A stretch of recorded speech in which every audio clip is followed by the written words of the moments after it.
And we are rolling on November 15th. We will call this house to order. Push that desk that way so you have a real clear area to speak in. Great. And the chairs. Getting a workout here. Yeah, thank you. Didn't know you were going to be a stage crew hand, did you? Yeah.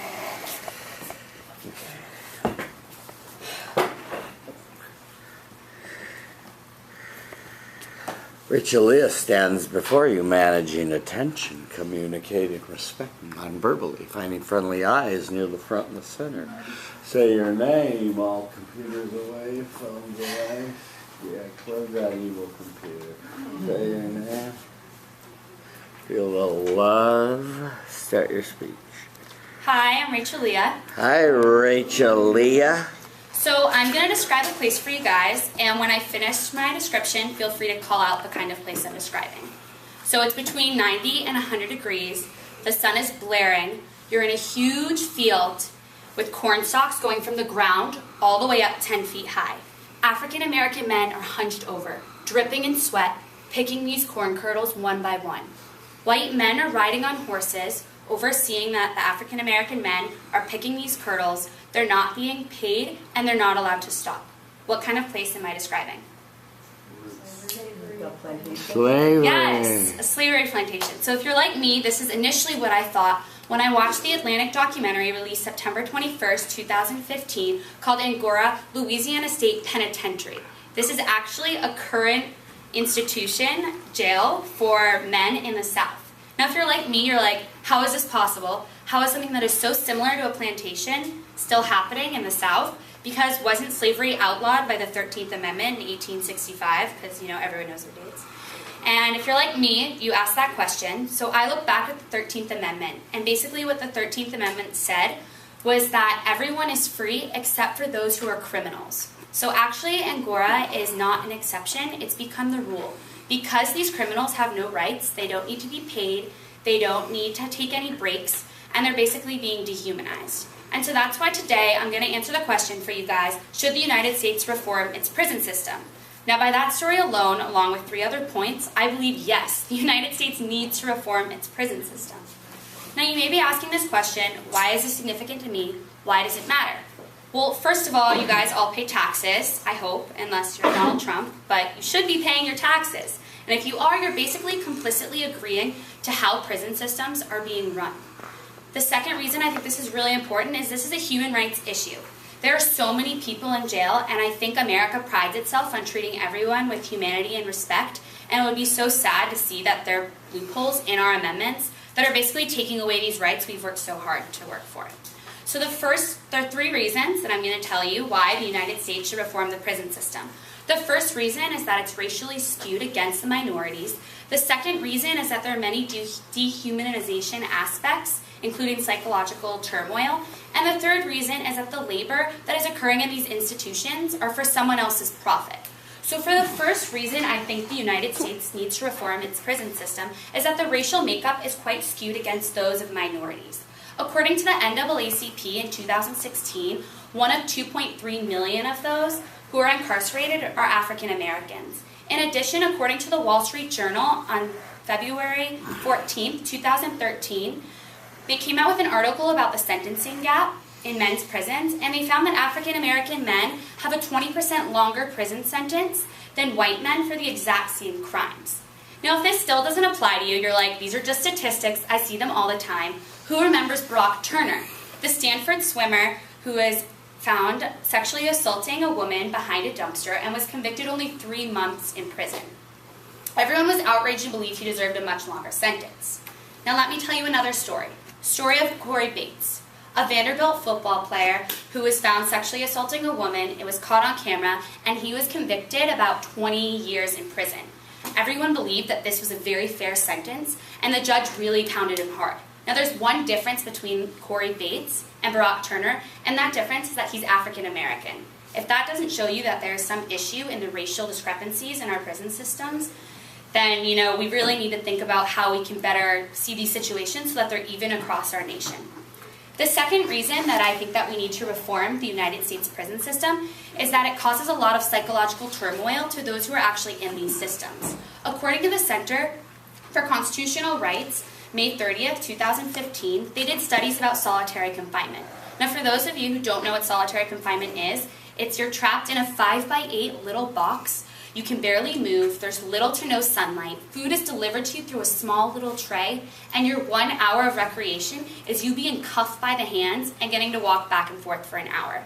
Now, the American Psychological Association did studies in May 2012 that basically said there are no positive effects on solitary confinement. It can cause depression, anxiety, diabetes, health and mental problems that can't be reversed the second that someone steps into solitary confinement.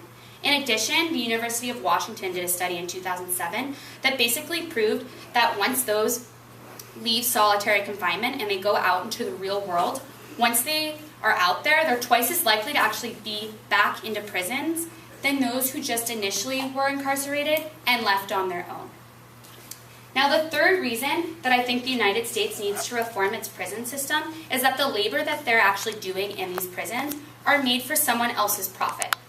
The Wall Street Journal came out with an article September 30th, 2015 that talked about how foods such as tilapia, goat cheese, and other products were being made by the labor of prisoners. Now, these prisoners were being made about 74 cents an hour, and after a quick physical examination could be forced to work for as many hours as they were asked. They were basically stripped of all of the basic essential working rights that you and I both receive when you sign on towards a job. Now, a man named Michael Allen actually started a protest at the headquarters of Whole Foods, and Whole Foods sent him a letter about a week later saying that they've removed all of these products from their stores and they're no longer using prison labor. Now, I think this story shows two really important things. The first thing that this story shows is that nobody is profiting from this prison labor. Although corporations and many prison places have said, you know, these prisoners are benefiting because they're learning from the kind of jobs they're doing, they're really not. They're being stripped of all of their essential working rights, and they don't get to take breaks, and they're not being treated fairly. The second is one person can make a difference. All of you guys that are protesting the Trump being president, guys, he's still president, but you can actually use your protests to do something different and do something that makes change, just like Michael Allen did in that protest. So there should be no doubt in this room that the United States prison system needs to be reformed for the three following reasons. The racial skewing is quite unfair. There are many dehumanizing aspects, such as psychological turmoil, and the labor that occurs in these prison systems are for someone else's profits. Again, there should be no doubt in this room, reform is needed. And the next time I describe for you a prison, and you close your eyes and you think about it, these people shouldn't be trapped in a tiny little box. They shouldn't be hunched over, sweating, dripping, with no money, no pay, and no rights. Thank you. Thank you. 702. Quickly, what do you like? Oh, what I like. I have something to say. Because I had it in my mind. I believe Free country. People are drying in Syria and Iraq, so you have freedom. Enjoy it. You did a really good job. It wasn't like anything negative on you guys. It was just that you said that Brock was sentenced 3, but it was actually 6. But he got out with 3 for good behavior. But other than that, it was really, really good. It wasn't anything negative, like you know, like I just wanted to put that part forward. Sorry. Yeah. Your seat. Equivalent? Oh, I'm not sure. I think you did really, really great, and I loved your stories and when you were talking and your movement gestures. I think you did great. I'm not sure about the things.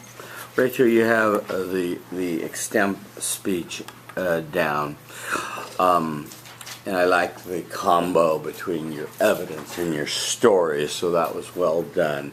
Angola, okay, you mispronounced it a couple of times. Small point, but yeah. And it was a good opening for this. It was very vivid, and the only quibble I would have is just to tie back to just say, you know, so the next time you come across a prison scene and you think that slavery is over in America, realize it's not, you know. The background information was excellent. Your 3 reasons were excellent. You fully cited your sources and the dates, which I loved. There's plenty of arguments from authority, which you gave. You got through it in 7 minutes. You actually have 7 minutes and 15 seconds. So that was good. Great show, Leah. One of the impediments to this reform is there's a feeling among the American people that, among some, what's the problem? They're prisoners. It's prison. They're supposed to be suffering in there, and so it's a big deal, And similarly, they have other similar erroneous beliefs. They don't realize that this stuff backfires when they come and get out, and things go really wrong. I love the Whole Foods example with Michael Allen. That was very good. So overall, really excellent job. Thank you very much. Okay, quickly, next. And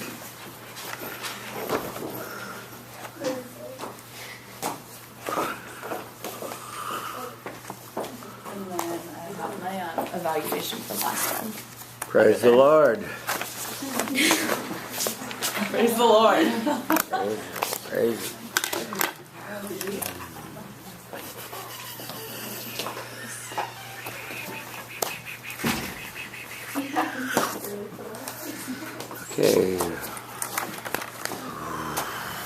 Okay, you're taller. I know.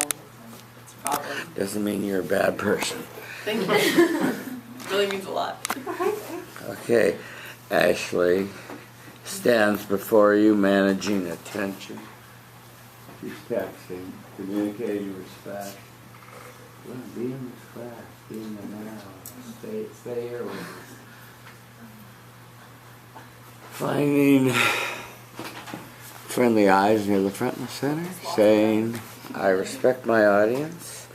Say your name to the love start speech, Ashley. Hi guys, I'm Ashley. Hi, Ashley. And I kind of want to take a second to just calm down and kind of like in preschool, we're just going to imagine some things, okay? So let's imagine that today you didn't wake up in Los Angeles, but maybe you woke up in Guadalajara, Mexico, right?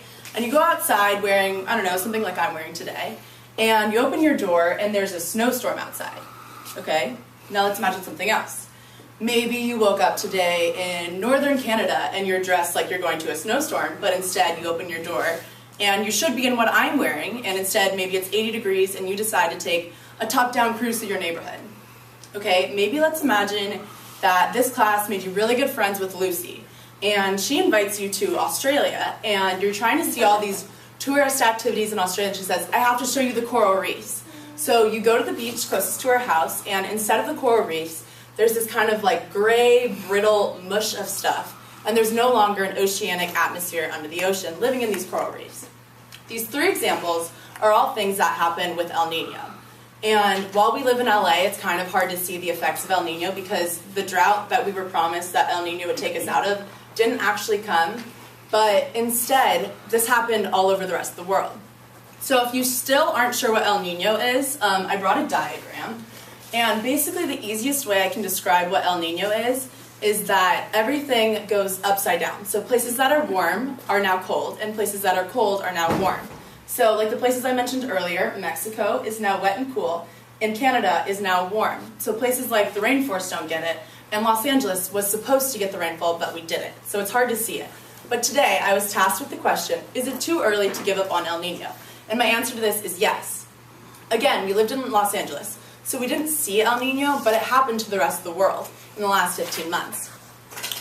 I will give you 3 reasons today why it is too early to give up on El Nino. The first being a case study of the coral reefs in Australia. The second, the presence of the hurricanes in the Pacific Ocean. And the third, the National Oceanic Atmospherics Administration's deputy, Mike Halpert's analysis of the last 15 months of the Earth's weather. I want you guys to listen to this speech because even though we live in Los Angeles and didn't see this rain, the rest of the world did. And CBS News did a study of it in June. And in this article, I was really interested because one of the main points that they took out of it was that the presence of El Nino and the severity of it is a direct result of man-made global warming. So it's because the stuff that we do to our Earth is coming back and detrimentally affecting other parts of the country So I think that our generation as a whole needs to be less ignorant because it's not directly happening to us, and just think about the rest of the world's impact. The first reason that I think it is too early to give up on El Nino, I already mentioned, is the coral reef detriment. So Kim Cobb, who is a Georgia Tech specialist and an expert on coral reefs, says that this El Nino was the most detrimental to the coral reefs ever, and most of them, in fact, have become extremely brittle. And why is this? Because the ocean around Australia has become really warm, because in Australia, instead of being cool how it's supposed to be, it's become really warm. And so the ocean temperatures have risen, and that bleaches the coral reef and makes it really brittle, and therefore the fish don't want to live there anymore. So we're kind of destroying this part of the ocean because of our global warming. The second reason that I think it is too early to give up on global warming is the presence of hurricanes in the Pacific Ocean. Yes, I said Pacific, not Atlantic. The University of Illinois did some studies on this, and on average in the last 15 months we've seen 2 more intense hurricanes in the Pacific Ocean than we have in the Atlantic Ocean. Again, El Nino, things are flip-flopped. So if the Atlantic Ocean is the one usually supposed to get the hurricanes, in this case it was the Pacific. So because of this presence, it's obvious that El Nino exists. The third reason that I think it is too early to give up on El Nino is the National Oceanic Atmospheric Administration's deputy, Mike Halpert, and he did kind of an analysis of the last 15 months of the Earth. And while he touched on things like the coral reefs and the presence of hurricanes in the Pacific Ocean, what I really gathered from this article was that in looking at the last 15 months, and as an Earth as a whole, each month has been significantly higher in temperature. Every single month is higher in temperature. So I'm not sure how someone could look at that and say, wow, El Nino didn't come and didn't happen, because it did in fact, and everyone was affected by it. So in these last 3 reasons, I have shown you why it is too early to give up on El Nino. First, the coral reefs. Second, the presence of hurricanes in the Pacific Ocean. And third, Mike Halpert's analysis of the last 15 months. There should be no doubt in this room that it is too early to give up on El Nino. And again, even though we live in Los Angeles and we didn't see the heavy rainfall that was promised to cure our drought, maybe if you had woken up in Mexico today, or maybe you went with Lucy to Australia, you would see these detrimental effects. And because we live in Los Angeles, we need to be less ignorant and look at the rest of the world and not just ourselves when we're thinking about whether or not El Nino really did happen. Thank you. 531, what'd you like? I really liked how you Stand up, say your name. Hello, I'm Shamili. Hi, Shamili. I really like how your voice projects throughout the room. You command attention and you're very confident in what you're saying. I liked your movements. Hey, wait, just when I liked, right? No, everything. I was just thinking, I saw a lot of myself in you because you have a lot of energy. So the last time he told me I have to direct a little bit more of my energy. So I saw kind of what I did in you, which I love all of your energy, but maybe channel it a little more. But overall, you command attention, a lot of energy, very likable. You could be saying anything, and I think anyone would pay attention. Great, thanks, Shamili. Hi, I'm Dean. Hi, Dean. I think you did a really good job too. You moved a lot, so it's kind of hard to think what you did wrong. Like she said, you had a lot of energy and stuff like that. I guess it kind of sounded maybe a little rehearsed at times, but other than that, it was really good. Okay, cool. Thank you. Actually, yeah, let's talk about that a little bit. You had 2 minutes left, so you could have slowed down, been more emphatic, stressed more stuff, and then it wouldn't have sounded so rehearsed and so like you were nervous and zipping along and that sort of thing. It was well researched. The question is it too early to give up on El Nino? I'm guessing, I don't know this, but I'm guessing this was written for California to give up, although it didn't say it. But you interpret it to say, well, maybe California can give up, but the rest of the world has seen it. So that was a perfectly legitimate interpretation. On your opening and closing, I'm not a big fan of imagine, close your eyes, but it worked. And you did a tie back. And so that was okay. It took a minute. on your scenarios, the thing that I would like, you explained it easily so people could understand it. The flip-flop and upside down and that sort of thing. That was good. The one thing that I would like you to think about and address, I don't want you to ask me now, this is a rhetorical question, is how long have El Niños been occurring on the planet and been a factor in weather? Okay, and think about that in relation to this fairly recent understanding of climate change. So,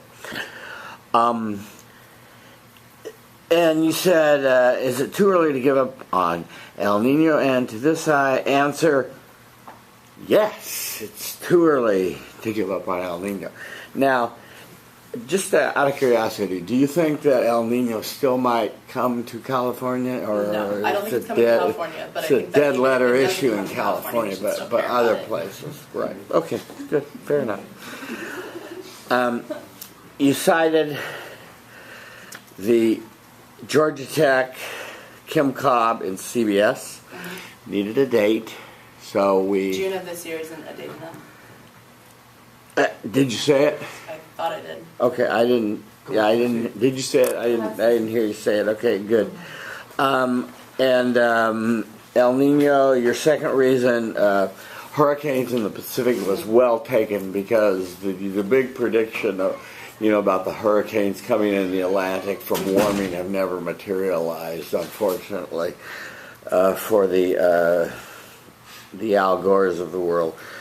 And then the third reason was you had a good authority, and you used him, Mike Halpert. I didn't get the date on this. Was there a date on this? It wasn't listed in his article. Well, it wasn't. It was like a research website. study. Okay. All right. Yeah. So, and I think you compared, you gave compelling evidence. A couple of times you mixed up El Nino and climate change and worked them interchangeably, which was okay. So what I would say to you overall is just next time, slow down. Don't stand so far away from your audience. Come away from the blackboard. But you have the schematic down. You have the storytelling thing down. So you can do that. You organize. Make extended eye contact, 5 seconds. Make meaningful movement, power stance, volume control, pause. Should be planned and have different cadences. I still need to work on that. Yeah. Okay, good. Good job otherwise. Thank you.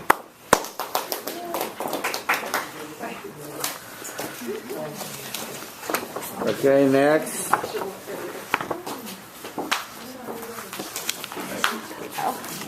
Hi. I have the self-assessment. Okay, rock and roll, Flora. Flora, stand before you, managing attention, communicating respect non-verbally, finding friendly eyes near the front and the center. Say your name, feel the love, start your speech. Hi, I'm Flora.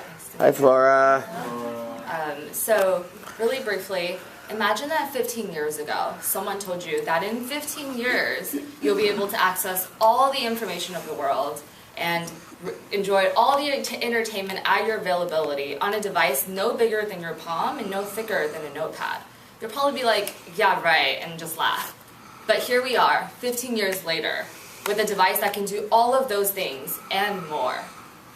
The impossible task from 15 years ago now seems pretty trivial.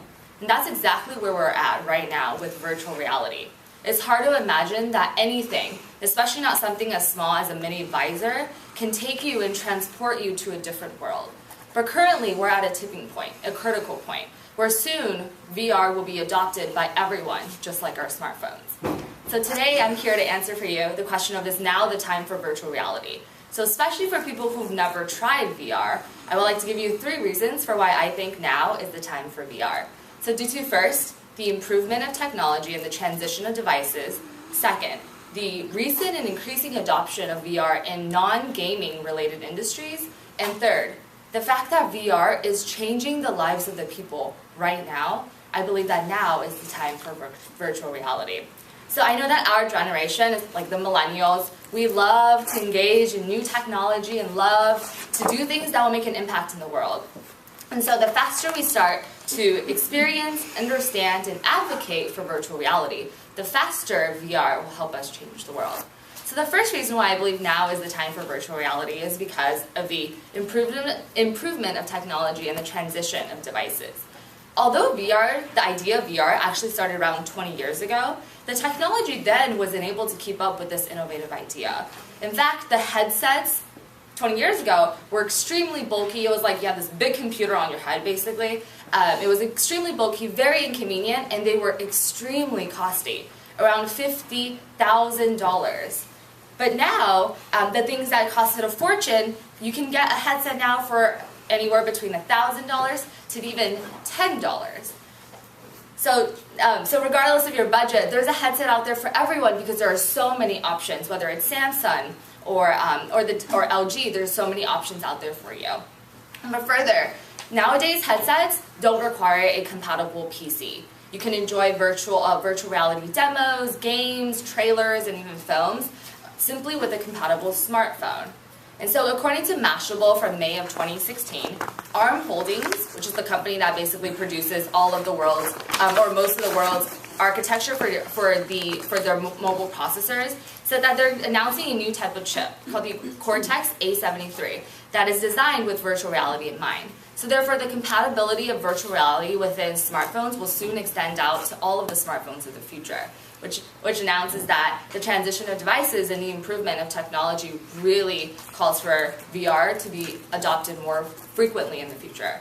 But the second reason why I think now is the time for VR is because of the recent and increasing adoption of virtual reality in non-gaming related fields. So I know many of us, when we think about VR, we think about, oh, okay, you play a game in a virtual reality world, but it's really not like that. So the first industry I would like to mention is the sports industry. So according to NBC Sports, Stanford University is incorporating VR in their football practices. By putting on a VR headset, athletes can practice without stepping onto the field. In fact, the playbooks used by Stanford University uses actual players instead of animated or robotic videos to really engage and fully immerse the players. And further, does anybody like to watch NBA or NFL? Yeah? So according to CNET from October 20th of 2016, as well as The Verge from November 3rd of 2016, both the NBA and the NFL will be showing their games this season live on virtual reality. And this is the first time that pro sports leagues will be showing games on a regular basis. But besides the sports industry, the second industry I would like to mention is the real estate industry. So after college, imagine that you're not going to be staying in LA. You're going to be moving to another country or even a different continent. Instead of traveling there to go visit the apartment that you're trying to hunt down, you can put on a VR headset and save time and money and still be able to submerge yourself within the area that you might be living in the future. So according to Mashable from August 20th of 2016, Caprolin, a Singapore real estate company, has already created VR listings for their different type of, or VR showrooms for the different type of listings they have. And therefore customers can go there through virtual reality instead of having to spend additional money and time to visit the apartments. But really the third reason that I want to mention of why why now is the time for VR is because VR is changing the lives of the people. So let me tell you a brief story. So Brianna Nathaniels is a 14-year-old girl who is absolutely exhausted from days of unbearable pain. Her voice is small, barely a faint. And even lifting her hand seems to take tremendous effort. But after half an hour, she's transformed, as a VR headset covers half of her face but is unable to hide her grin. You can see that she's waving her hands now and she's calling out, "Hi whale, hi dolphin." And so according to the San Francisco Chronicles from August 21st of 2016, Brianna suffers from sickle cell disease. And the pains come out of nowhere and can only often be resolved with a trip to the hospital and endless pain medications like morphine. And even then, it may be days before a patient can go home. And so currently, you might not believe that virtual reality can take you to a different world, a better world. But for these kids like Brianna, who can't actually go to a different world, who can't step out like we can and go to the park and enjoy the sun, VR can take them to a different world. VR can offer them something more. Something so engaging and so distractive and immersive that they're able to forget about the pain. And that's the reason why VR is going to change the world. Not in 10 years, not in a year, but right now. And so, in conclusion, I've given you 3 reasons for why now is the time for VR. Due to, first, the transition of devices and the improvement of technology. Second, the recent and increasing adoption of VR in non-gaming related industries, whether it's the NBA or the NFL. And third, the way that VR is actually changing the lives of the people right now. There should be no doubt in this room that now is the time for VR. So imagine that today someone told you that you'll be able to explore the lands of Mars or Pluto or even the sun, or swim alongside the dangerous sea creatures that I'm really fearful of. Don't laugh and don't say, yeah, right, because the potential and the promise of VR today is just as revolutionizing as the smartphone 15 years ago. Because today, VR can take you, VR may take you to an NBA game or underneath the sea. But tomorrow, VR can take you wherever you want, whenever you want. Whether it's a different world or the same world, if you can dream it, VR can take you there. Thank you. Thank you. 7-Eleven, yes please. Good luck. Hi, my name's Balin. Hi, Balin. I think you did good. I think you had a really Did good... well. Did well. Sorry, excuse me. I think you had a really strong presence up there. I think your delivery is really strong. Your voice was clear. And I think you had really good content. I like your examples and what you're doing. Made it relatable. Hi, I'm Lucy. Hi, Lucy. Great speech. I don't really know. I think at some point, maybe within your 3 points, there could have been more of a link through them instead of just ending it and going second reason, ending it third reason, maybe like linking to it a bit better. But otherwise, that was really good. I'm James. Hi, James. One of the things I really liked, and I think you did it deliberately, was when you were talking about how faint her voice was, you deliberately made your voice quieter, and so that really drew my attention. One thing that could be improved, in my opinion, is at the end it seemed like you said a very similar thing 3 times in a row, which was, it can take you all over, it can take you all over, it can take you all over. So if you just were to make that a little more succinct, I knew there was a little bit of intricacy to it, but if you made it a little more succinct, I think it would be Okay. What is it going to take? I like your speech. What is it going to take for you to do a speech without a card so you can make better eye contact?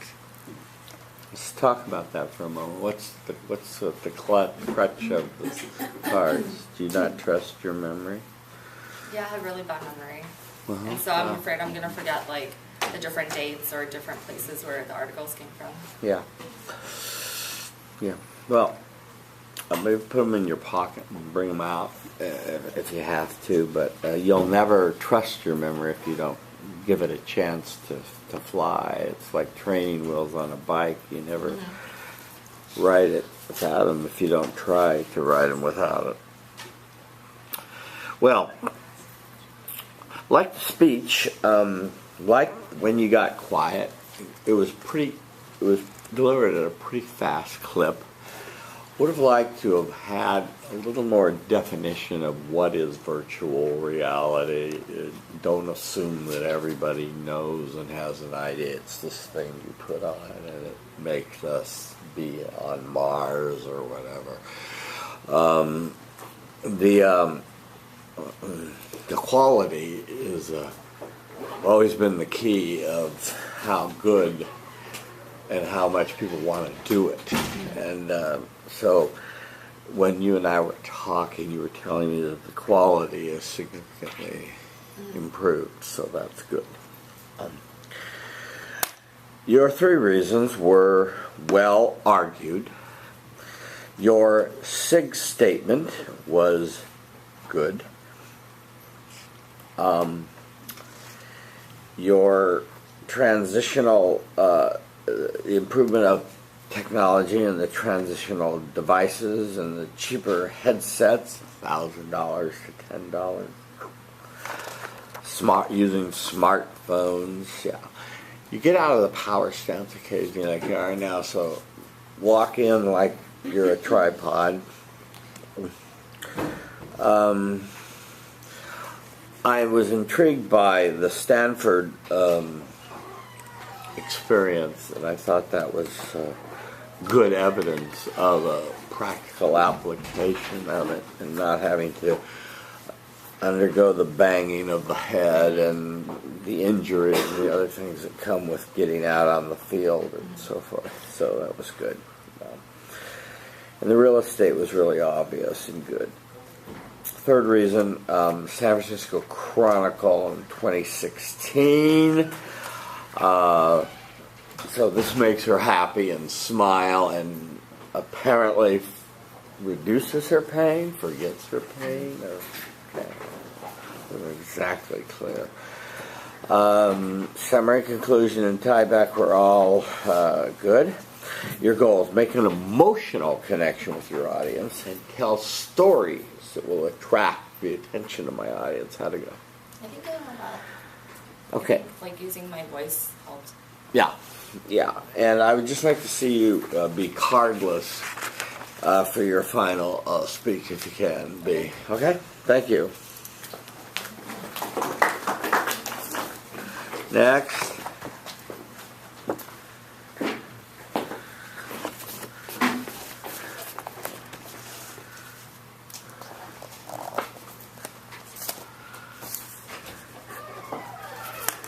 Angelica stands before you, managing attention, communicating respect non-verbally, lighting friendly eyes near the front and center, saying your name for the last station. Hi, my name is Angelica. Hi, Angelica. So a few weeks ago, I drove to downtown Los Angeles at night, and I was so shocked when I saw so many homeless people who live on the street. There were just a few blocks filled with tents and a lot of like trash around. It was not what I expected to see in downtown Los Angeles. And unfortunately, the financial crisis of 2008 left so many people without their homes. 5 million homes were foreclosed on since 2008, which means 1 out of 10 homes in mortgage. It's kind of very impressive, and to boost the economy, the Federal Reserve decided to accept a zero interest rate policy. And so the interest rates were really, really low, nearly zero for 7 years until last December, when the Federal Reserve increased the rates by 0.25%, and Fed officials actually were in a common agreement that they would increase interest rates again in 2016, as many as 4 times. But actually, they thought that the economy is finally strong enough and it's time to come back to the interest rates we had before the crisis. But the economy did not follow the script, and actually in 2016 they haven't raised even once. So today I'm going to answer the question, can the Federal Reserve increase interest rates in 2016? And my answer to that is yes. And I think at their next meeting in December they'll do that. And I have 3 reasons to think that. The first one is December is actually the perfect time to do that. Second is the economy has proved that it's strong enough. And the third reason is that the third reason is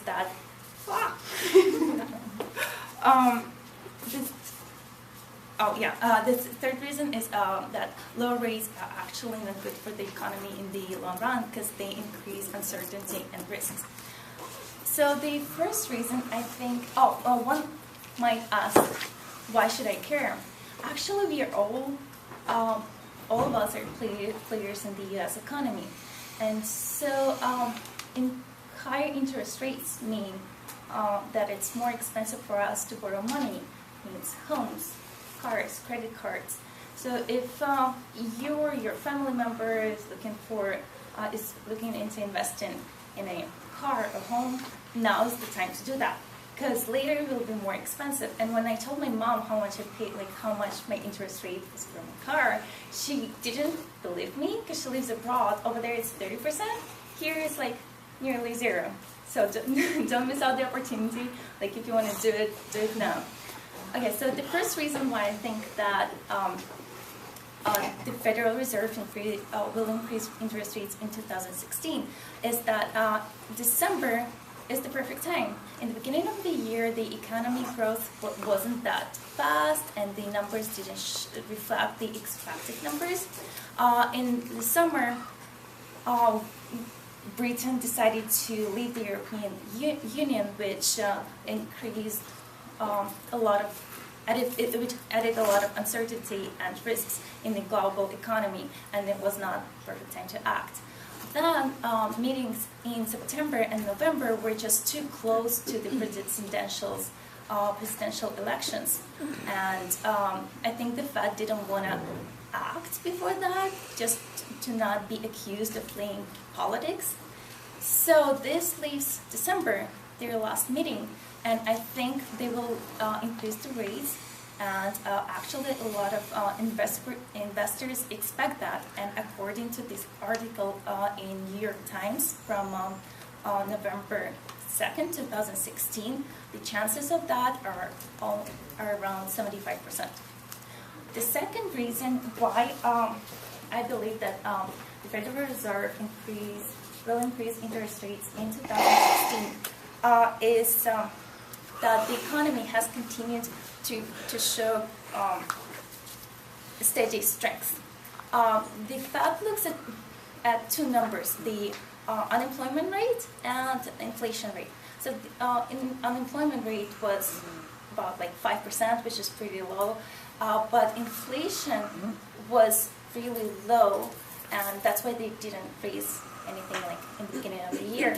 But in its latest statement, Fed officials noted that actually inflation rate started to pick up, even though it's still under the target of 2%. It's still picking up, and so that's why they think that it's a good number. And also according to the article in New York Times from November 9th, 2016. The presidential elections and the fact that Donald Trump won was actually accepted really well by Wall Street, and the next day after the elections, the major indexes just increased by more than 1%, and so Donald Trump could be an added spur into increase of interest rates. He proposed to add new barriers to import, which can potentially drive up inflation. And so finally, my third reason why I believe that the Federal Reserve will increase interest rates in 2016 is that low rates are unfavorable for the economy in the long run. Because they increase risks and uncertainty. Low interest rates were designed to encourage for financial speculations, but taking too much risks, it's not a good thing.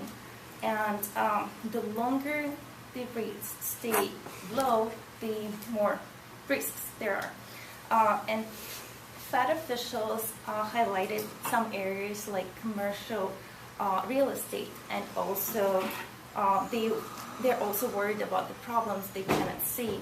And after all, the next crisis usually comes from a different place than it did before that. So the fear of unknown has become a major argument why we should increase the interest rate. low interest rates are bad for businesses because they can't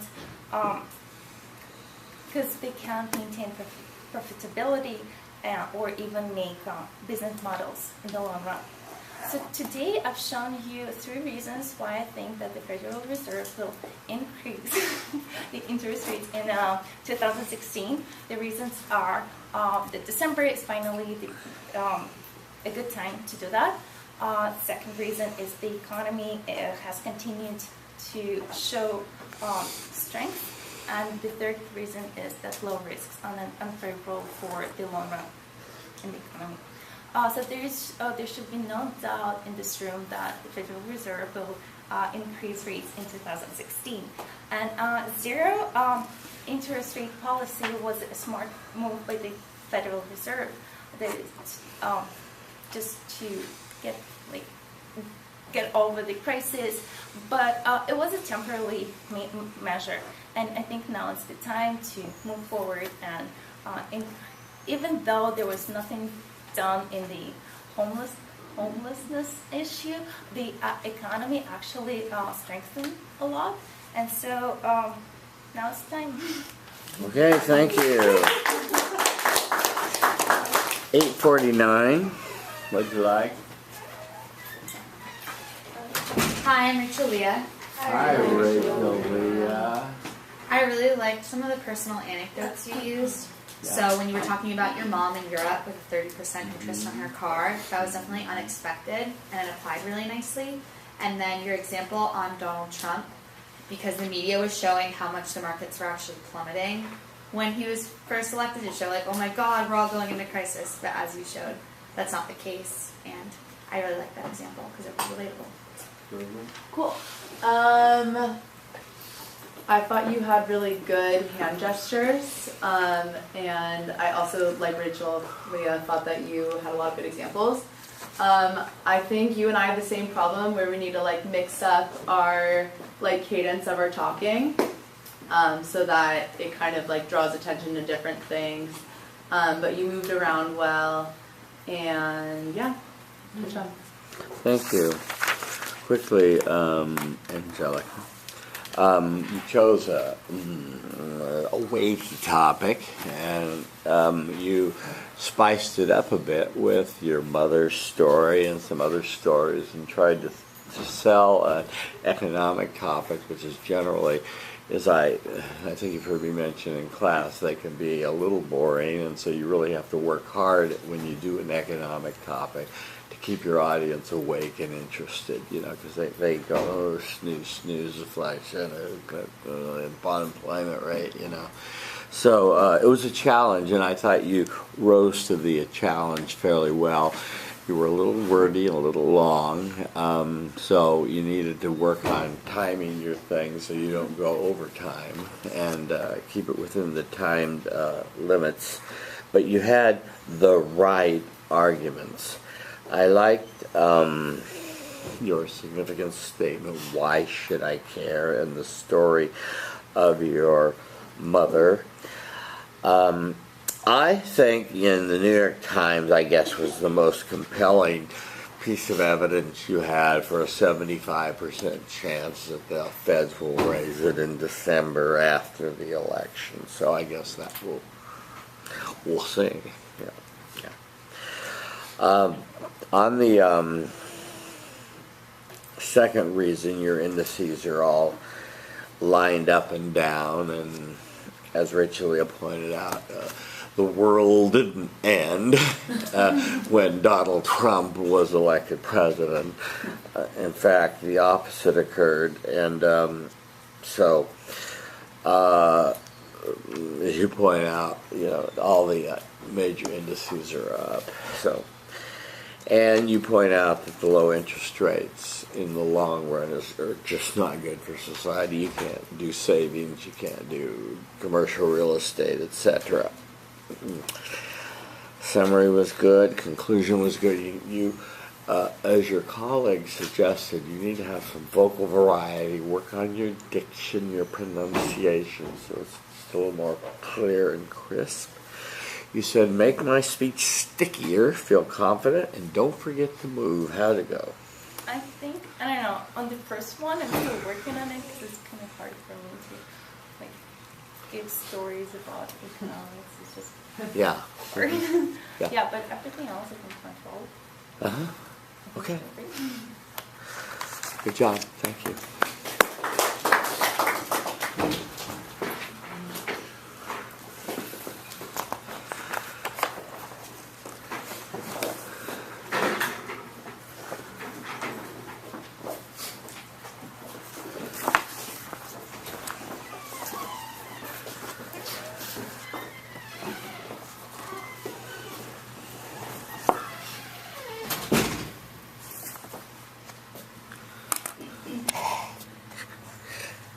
Okay, rock and roll, yeah. Hello everyone, my name is Young. Hi, So Young. imagine Daniel. He's a college student, born in ordinary working class, makes himself a promise to live today's life to the full. He has 2 part-time jobs and is preparing to go to the first one. As soon as he changes his clothes to uniform of convenient 24 hours convenience store 712, he walks to the counter to work as a cashier. Fortunately, today only few customers visit the store. While sitting on a stool, he's lost in the same thought as usual, questioning when he will be able to repay all his student loans when his living expenses continue to rise. According to Encyclopedia Britannica, inflation is increase in supply of money, incomes, and prices.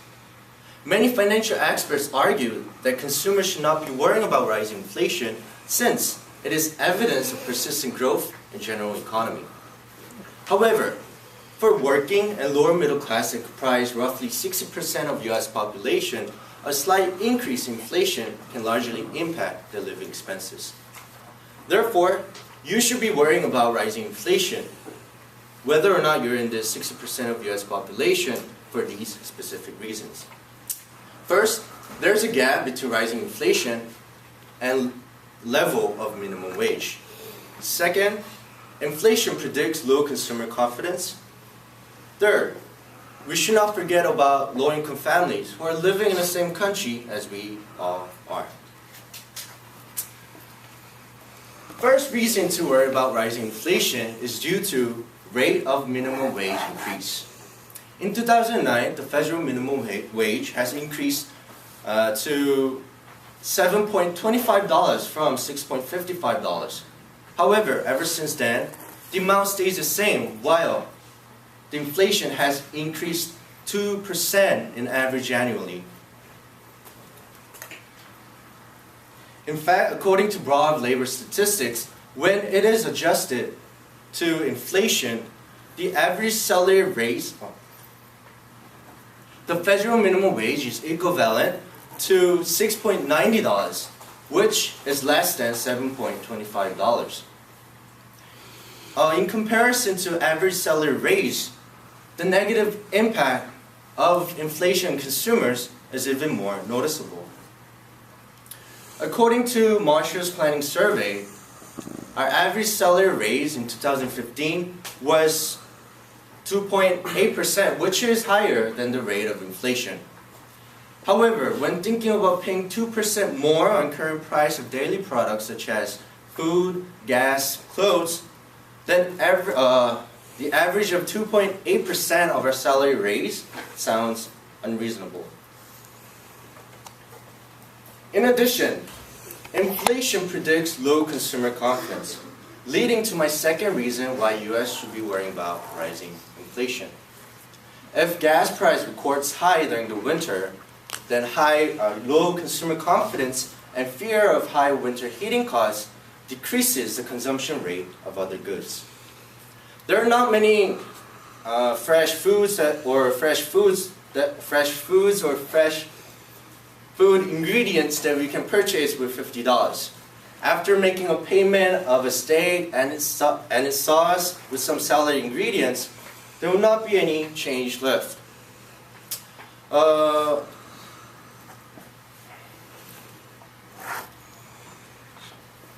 If salary stays the same while price of not only food but also industrial goods increases, then we may foresee many debt-ridden lives among low-income families.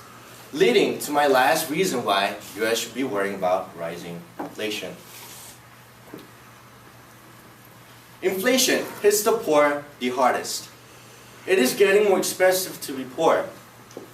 According to consulting firm Towers Watson, the high performers in upper level class had average salary boost of 4.6% in 2015, while average of 2.8% increase in general population. This implies that wage of low-income families may be less than 2.8%. Low-income groups are more vulnerable to inflation as they have less flexibility on how to spend their money. They spend their money mostly on food, housing, and utilities. Therefore, when those necessities show price increase, then they're more prone to inflation as fixed expenses are fixed. Unfortunately, rising inflation forces them to make more sacrifices. Starting off with changing to cheaper brands of shampoo, they may even seek help. They may even need to seek help from local food bank.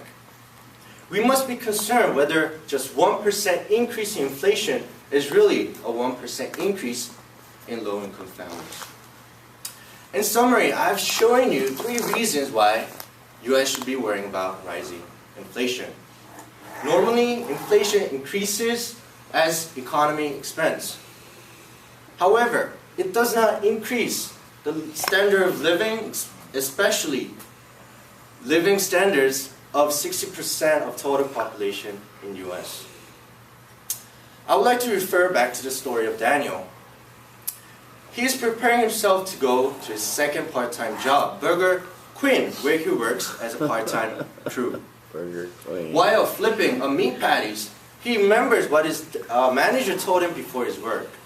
Hey Daniel, Burger Quinn has decided to increase the price of Whopper Senior due to price increase in its ingredients. So don't forget to change the price menu. After covered with sweat and oil, closing time of busy weekend has drawn near.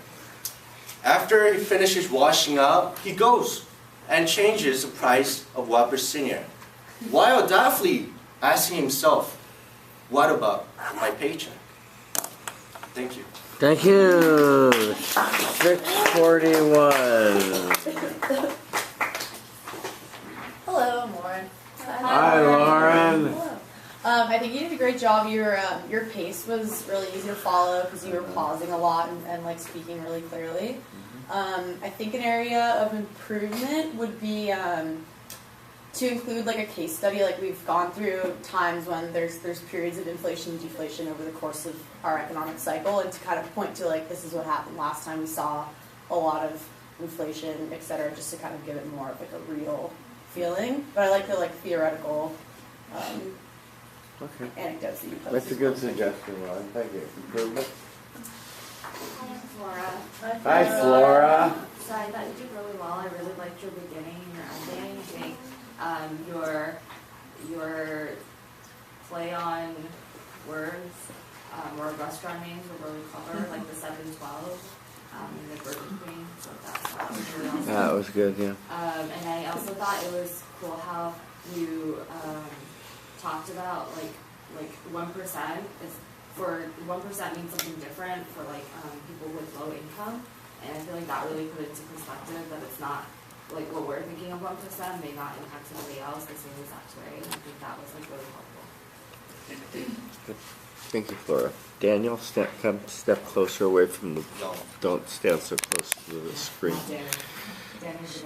Excuse me, Young. Don't stand so close to the screen. Daniel, your story about Daniel, the worker, was really well told, and I like the way you came back to him going to his second job, and you invoked a piece of humor in there about it too, and so that it was sort of somewhat lighthearted, and you didn't take it too seriously, which I liked. You made your case that we should be worried about inflation. There's no question about that. I would have liked you not to have skipped your significance statement, but spent a little more time on that and explaining that it's not just the Daniels, but everybody's affected by inflation, and we should all worry about it because it eats up everyone's buying power and erodes a lot of things, on your main body. With the Mercer compensation planning survey, you just point out that it's pushing a rock up a hill and it's a losing battle, so that was good. The gas price records and that sort of thing was, and the food going up was also good evidence of this. And then hitting the poor the hardest was good evidence. I think a case study here, or injecting someone before Daniel, you got back to him at the end, but these are people that are really hurting, and there's a lot of them and that sort of thing. And they're very vulnerable because they're on fixed incomes. And just give us a more sense of just how many millions of people there are out there in this category. Summary conclusion, tie back to Daniel, my brother, was good. And what about my paycheck? Your goals. Be more confident when I do your Extemp. Tell the audience the story of Daniel. Always believe in myself, put 100% of effort in my work and speech. How'd it go? I don't know. Today, I don't know, somewhat. I felt more nervous than last time. Okay. You didn't seem like it. Oh, really? Yeah. You seemed less nervous today. One thing I want to ask you about is how can we get you off the card? Do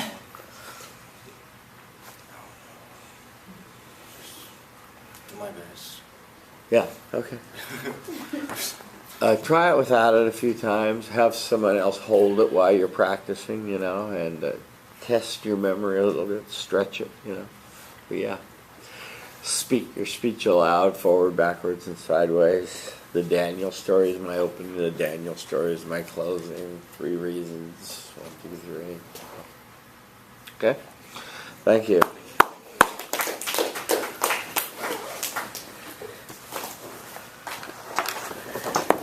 Next.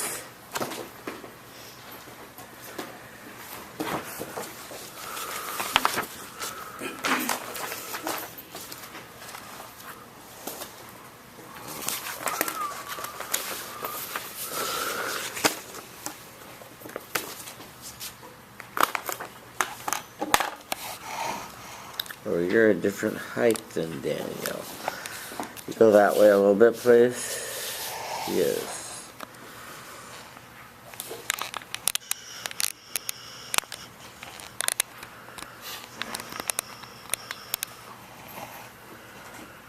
Okay. And we are rolling. Okay. Step Hi. away from the board a little bit, yeah. Okay. Ooh, Hi, not that much. Okay. Good. Ready? Yeah, I'm ready. Okay. Hi, my name's Balin. Hi, Balin. Okay, so on November 8th, 2016, the day Donald Trump was elected president, it was a very emotional day for everybody in America for a variety of reasons. Now, I know and respect the fact that we all have our differences of opinions, which is why I would like to deliver the most unbiased and objective speech possible, and I hope just for the sake of this speech that you guys do the same. Now, the only reason why I bring this up is because the renewable energy industry in its entirety is directly influenced by the political philosophy of our government. Thus, the question is not so much where are renewable energy subsidies headed in 2017, but rather what does the election of Donald Trump mean for renewable energies? Now, President-elect Trump's main objective in his America First energy plan is to make America wealthy again. How he feels that renewable energy will help him achieve this goal is a bit ambiguous. So throughout his campaign, he's talked about reasons why he's in favor of renewable energy and reasons why he's not in favor of it. So for the remainder of my speech, I'm going to talk about reasons why he is in favor of renewable energies and subsidizing those, reasons why he is against it, and reasons why, regardless of his opinion, it really doesn't matter because it's most likely that these subsidies will remain the same. Now, renewable or not, energy sources have some kind of impact. And the choices that Donald Trump is going to have to make is going to affect not only our future, but our children's future and their children's future and so on. So let's break down the information that I gathered so that you guys can decide if the choices he's making are the right ones.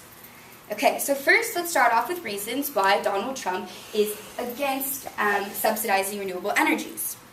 So on May 26, 2016, at the Williston Basin Petroleum Conference, tongue twister, in Bismarck, North Dakota, Trump formally outlined his energy policy, to which he made the statement, Hillary Clinton's agenda is job destruction, my agenda is job creation. Now later on in his speech, he showed his support for the oil and gas industry because it is this industry that he feels supports 10 million high-wage jobs for Americans and can create 400,000 more of those same exact jobs each year, all while researching the American manufacturing, which would actually lower the trade and budget deficit. Later on, at the first presidential debate held at Hofstra University, just a few months later, he showed his opposition for investing in solar energy because he said that the last time it was done, it was a complete disaster because a lot of money was lost and a lot of people were put out of work. Moving on to my next point. Annabelle Watson, a homeschooled student who had the chance to ask the presidential candidates some questions, she had the opportunity to ask Trump what the benefits were of fracking versus wind energy. To which he responded, well, windmills look nice, but they kill birds. Did you know that? So, yes. And, but not just the birds. Donald Trump feels that these kind of industries are hurting our country. According to a Fox News report from 2012, Donald Trump claimed that green energies are behind the times, they are destroying shorelines all across the world, they are a poor form of energy, and they are not good economically. One last point I want to bring up. According to Never Enough, Donald Trump and the pursuit of success, Donald Trump took issue with the wind energy projects planned for waters just offshore by the British government. He said that he's fighting not just for himself, but for his country, because these windmills are bad technologies and industrial monstrosities that cannot be sustained by government subsidies. Not just that, but he also feels like these windmills create loud noises, shadows, the flicker effect, and sicknesses. Okay, moving on to my next point. Let's talk about why Donald Trump is in favor of subsidizing renewable energies. So how many of you are familiar with the Renewable Electricity Production Tax Credit? Yeah, okay, cool. Well, I wasn't before I started doing some research. So basically the PTC is a federal subsidy that provides financial support for the development of renewable energy facilities. So, for example, companies that produce electricity from wind, geothermal, and bioenergy, they receive 2.3 cents for every kilowatt hour that they produce. So that's like a form of renewable energy subsidy. So let's go back to Donald Trump's Make America Wealthy Again, to which one of his main objectives is to make America completely energy independent as soon as possible. So when asked at a campaign stop in New Hampshire how he feels about the PTC, he said, I'm fine with it, any form of energy, I just want to move away from the Middle East. Later on in that same exact speech, he actually said that wind energy is a problem because it is very expensive. There's a problem with storage. He said wind energies need subsidies. It will be subsidized. Actual quote from him. It's kind of funny, actually, because Donald Trump included renewable energies in his main America First energy plan. He said that we will move away from the bureaucracy so that we can pursue all forms of energy. This includes solar energy, wind energy, and nuclear energy. It's okay if you're confused at this point as to where our president-elect stands on renewable energies. I am too. But it's important to understand that regardless of where he stands on the issue, that while the climate change might be a politically contentious issue, energy change is not. So a 2016 March Gallup poll actually showed that 73% of Americans are in favor of prioritizing alternative energy over oil and gas, and 51% of those in that favor are actually self-identified Republicans. So why the sudden interest in renewables? Well, the Gallup analysts believe that it is because of the increased consumer confidence in energy affordability. That means that the the less we spend on conventional energy, the more comfortable we are in investing in renewables. And throughout his campaign, Trump has emphasized the fact that he wants to make energy more affordable, which means that our support for renewables will probably increase rather than decrease. Now, even if Trump tried to take away the PTC, he would be not only up against the popularity of renewables amongst the public, but also the power the industries have on both ends of the spectrum. So, like the big red Texas, for example, or the dark red Texas, excuse me, for example. They are the state with the largest crude oil production and are also the state with the largest wind energy capacity. So now the issue of non-renewable versus renewable is no longer a Democratic versus Republican issue, but rather a bipartisan issue. Now, to summarize all the facts that I've just thrown at you, I have given you reasons why Donald Trump is against renewable energy, which includes jobs, the birds, money-making, reasons why he is for it, which includes independence and affordability, and lastly, reasons why, despite his equivocal stance, it really doesn't matter because it's most likely that these subsidies will remain the same. Now, as I conclude my speech, I know it is still kind of unclear about where he stands, but there should be a clear understanding about both ends of the spectrum, as well as an understanding that these subsidies will remain the same. Sorry. Totally left out. Tie back. American First Energy Plan. Oh, yes. I believe that I have given you all enough information for you to formulate at least a surface level opinion about the future of our energy sources. Now, with that information, I hope that you choose to either support what Donald Trump plans on doing for our future or stand up for what you believe is right. Because if one thing's for sure, it's that our voices have the power to change the world. Thank you. Thank you.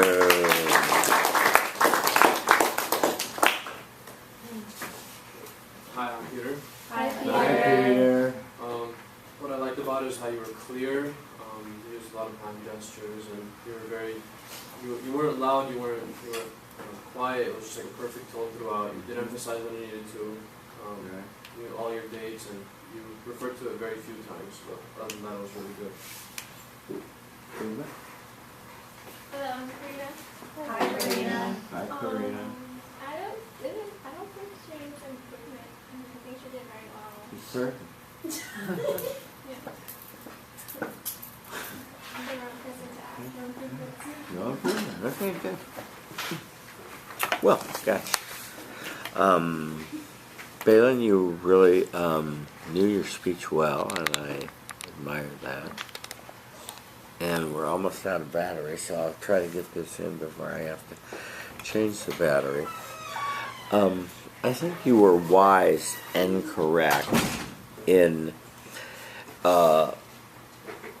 talking about President-elect Donald Trump in connection with answering your question, because we are in for a sea change compared to what President Obama had planned to do, a la Hillary Clinton taking over his policies and legacies, which are now not going to happen. Yeah. So, you were correct in your analysis in trying to present to him his positions. And I think you did a pretty good job of trying to sort out some contradictory remarks without being wise-ass about it. Smart mouth like the New York Times was, just threw him away as, he's an idiot. Because as I said to you in a column here, when he said green energy is way behind, wind energy has storage problems, etc., etc. He's not wrong. They do. They need subsidies, and you can't. You have to use it at the time, or store it, or it's worthless. He's not wrong. So you can laugh at him all you want, but you at least didn't make too much fun of him.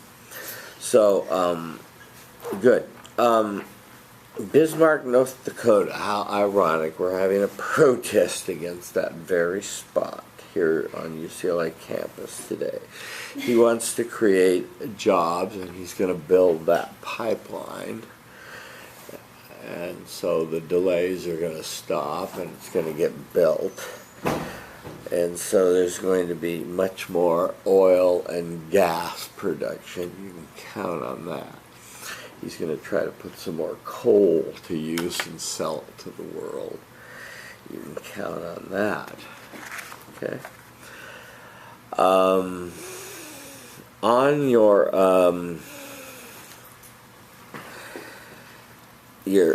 I think the British stuff, it's about his golf courses. Yeah.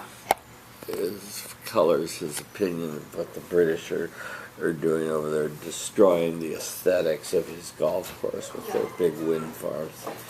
I think it was a middle finger to him too. But in any case, you presented both sides, which I appreciate you doing, and whether it doesn't matter or not, I'm not so sure you're right. I think it maybe really does matter a little bit that we have a new president, and I think there's going to be some changes. We're not going to, the EPA is not going to be putting up every roadblock to every project that comes before. I don't think I necessarily meant to say it doesn't matter either. I think that just kind of came out because I never had that written in there. I think it just kind of slipped out. Yeah, okay, good.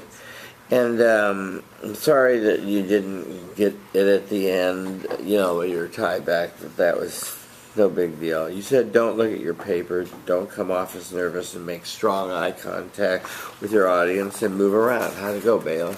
I think I did pretty good. I think there's just like a few times where it's like funny because like you memorize it before and then you get up here and you're like, ooh, yeah, I don't remember anything. So it was like a few times where I was like kind of forgot the words, but I think I only looked at it. Well, you want to speak this extemporaneously, so that's why you don't want to have a brain fart and just, you know, oh, I can't remember the exact words. Say it in your own words, you know. Yeah. And that's how you get around that every time. And if you speak it forward, backwards, and sideways, then you have multiple tasks and multiple tracks into the information, and you'll be able to access it more readily. I think you were more effective without a podium coming out even closer to the audience. As I made you do, you were much more powerful. And I agree your tone was very good, so you did a good job. Thank you.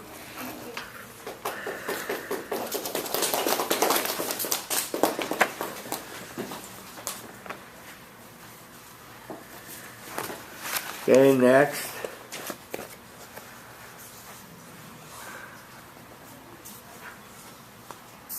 Who's next?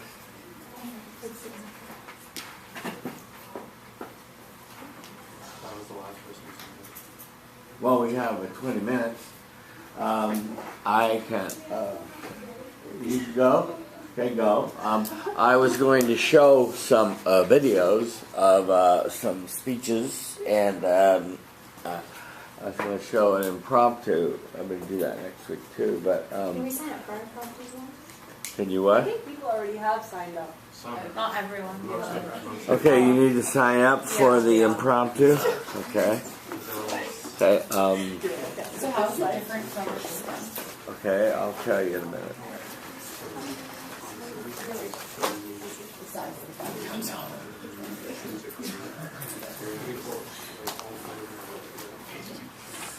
Okay, who needs a sign-up sheet?